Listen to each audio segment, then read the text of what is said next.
We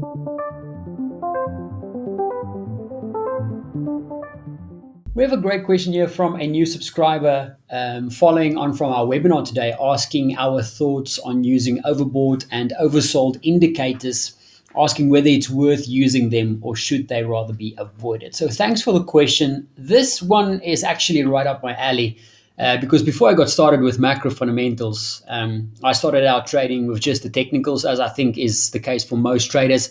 And the type of strategies that I used to like looking at was mean reversion moves. And that meant that I used to have something like 5 or 6 or 7 overbought and oversold indicators running on various timeframes looking for opportunities. Now, there is a reason why I eventually found my way to the fundamentals because indicators are essentially lagging and it doesn't tell you where price is going next. It works as a as a probability indicator, which shows where the highest probability of the next move might be. But as everybody knows by now, they are not perfect. And if you only rely on them, I think there's a huge edge that goes missing. Now, talking specifically about overbought and oversold indicators, as I said, this is right up my alley from my earlier trading days, and I don't use them anymore. And the reason I don't isn't because I don't think they are, worth. I don't think they're worthless. If you use them for the right reason, I think they can be helpful and useful. For me, I prefer not making decisions based on them, though. And the reason for this is twofold. Firstly, these indicators can remain overbought and oversold for much longer than we can remain solvent. You see, the challenge with overbought and oversold indicators are that they have varying sensitivity to price based on their formula. And even if you have several of them, like I used to have, it's still only giving you an approximation of when something has reached overbought or oversold territory. And the thing to keep in mind is that they can stay in that overbought and oversold territory for much longer than traders often think. The moment you think the price can't go any further than it has, surprise, surprise, it normally does. Because at that point, that point of seemingly overbought to oversold territory, you will always have the FOMO crowd trying to catch a move by buying high and selling low. And the only way they make money at those levels are by going in very, very much over leveraged on that position. And even though that usually can lead to an exacerbated correction as those FOMO over leveraged trades start to capitulate, it also means that the upside or downside can be exacerbated before it ever reaches that correction point. And it often goes much further than we think it can or that we think it should. Secondly, the thing to keep in mind is that massively overbought and oversold moves don't always lead to sharp corrections.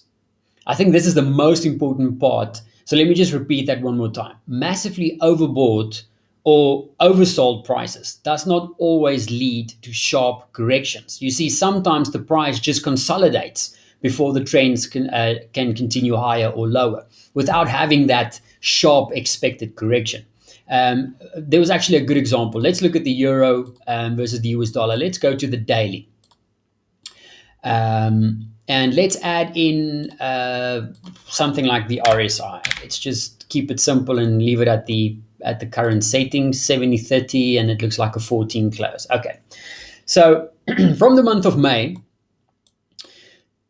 we had that initial strong rally to the upside. And of course, as overbought and oversold indicators started to flash red, many participants were calling for a sharp and fast correction to the downside after that rally in May.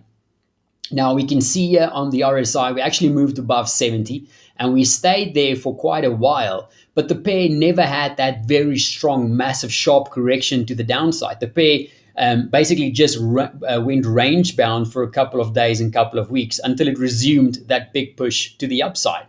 And same story happened in July, right? We had the indicators coming in from when was that? From about the 21st of July, we can see something like RSI crossed 70 and it moved back all the way to even above 80. And we'd never had that very strong, sharp correction to the downside. The pair has once again just moved sideways.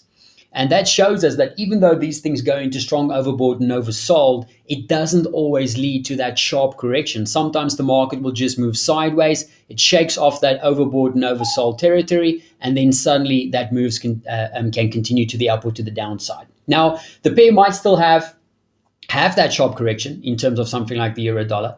Will it or won't it is only going to be, only time will tell. But the point I'm trying to make here is that if it does have a sharp correction, it won't happen because the overbought or oversold indicators said so, because it doesn't always lead to that sharp corrections in the market. Now, of course, there will be times where it does lead to a sharp correction afterwards. I'm sure if you scroll back on the chart, we can find some examples where it actually followed with a sharp correction. Let's see if we can find some. Okay, we have an example going back to February or March. Recently, we had that very strong oversold territory coming in. We had that sharp correction, similar there to the upside with the euro moving above 70, had a sharp correction. Let's zoom out and see some others. This was also a good example, coming in below 30, having a sharp reversal. Okay, and this one, I think this one caused a lot of pain. Here you can see it went into oversold way up here at the 120.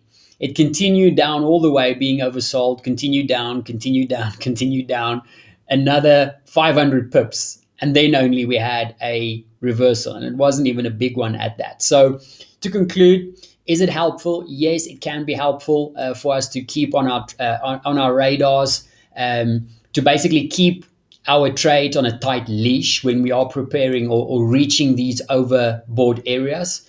Um, Especially when we're trading in line with those strong trends. But using it as a signal to trade against the trend, I think, is very dangerous for the reasons explained. And like any other indicator, should be used more as a guideline and not as the basis, and not as the basis for taking any trades.